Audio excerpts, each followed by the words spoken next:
Hello, everyone, and welcome back to Ask Prashanthi. I'm your host, Prashanthi Reddy. I'm an immigration attorney, and I'm dedicated to helping you navigate this sometimes challenging and often rewarding world of US immigration law. In this show, we tackle your questions, the real and pressing concerns that you have about your visas, green card, citizenship, and everything else in between. We pull questions from our channels on YouTube, LinkedIn, Facebook, Instagram, and of course, those excellent questions that you ask on my website. So if you have a burning question, please make sure you submit it and we will answer it in the next episode. Let's address the first question, which came from Madhav on my website. Question 1. My wife received her green card, but the name on the green card is the same as the name on her birth certificate. Her passport and social security card are different. How can she get her name changed now, and what documents do we need to provide? Does she have to apply for a name change in the birth certificate?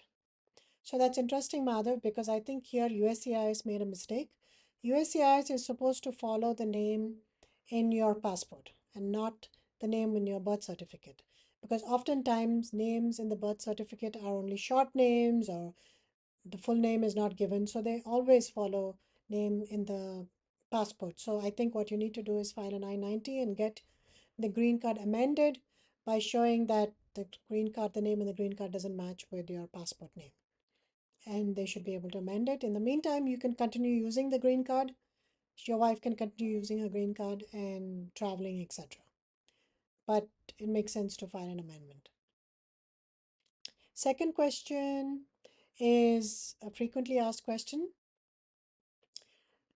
My US green card expires next year, but I haven't been in the US for longer than a month. Can I still reapply for a green card? Now, remember, if you have a green card, it's a permanent resident status, which means permanent is the key word. It never expires unless you've received a temporary green card based on marriage, etc.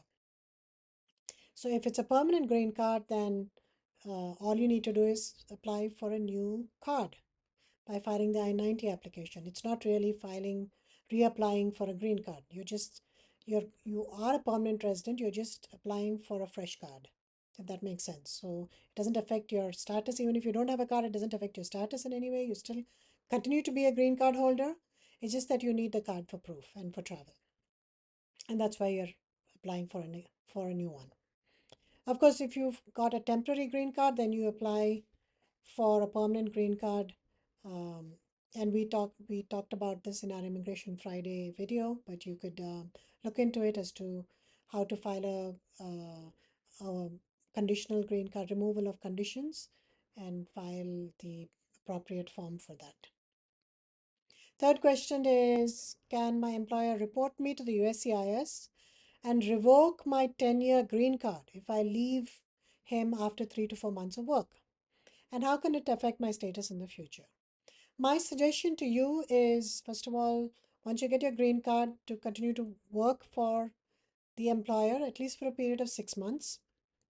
This way, when you're filing for your citizenship, if the question comes up as to whether you did work for your employer, you can say that you worked for your employer even after getting the green card. So there's no question of whether the job offer was bona fide or not. With reference to your employer being able to revoke the green card, unless the employer is willing to state and states that it was not a bona fide job offer, then unless he does that, and in which case he is also responsible for filing a fraudulent petition.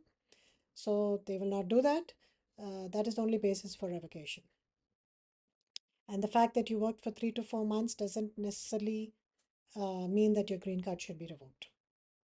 It only might affect your citizenship. So I would just try and work for 6 months, but I don't think your employer can report you and revoke your green card on that basis, because it's possible that you worked for your employer for much longer than those 3 to 4 months. You must have worked for that person for several years if they filed a green card for you. So that shows that it's a bona fide employment, right? Hope that answers your question. Next question is, how long does the USCIS take to approve the Form I-130? Well, USCIS, depending on what we're talking about, but generally, if it's a concurrent 485 and I-130, like in a marriage-based case, if you're married to a US citizen or another immediate relative, then it usually gets approved quickly within a year, sometimes even 4 to 6 months. But if it is an I-130 based on a different category where the visa numbers are not available, or if it's consular processing, then it can might take 10 to 12 months or 14 months to get approved. So it depends on what type of I-130 you're filing. The next question is also a frequently asked question, and the question is, my husband is divorcing me while I have a 2-year temporary green card. What will happen to my permanent green card interview that I have scheduled for next year? Will I still be eligible for a permanent green card? I did enter the marriage faithfully. So if you entered the marriage faithfully, for removal of condition, instead of filing a joint petition along with your spouse, you have to file for a waiver of filing a joint petition, and you have to explain why you're separated from your spouse, why the divorce happened. You have to show that while the marriage lasted, it was a bona fide marriage. Maybe you can show what the conflict was.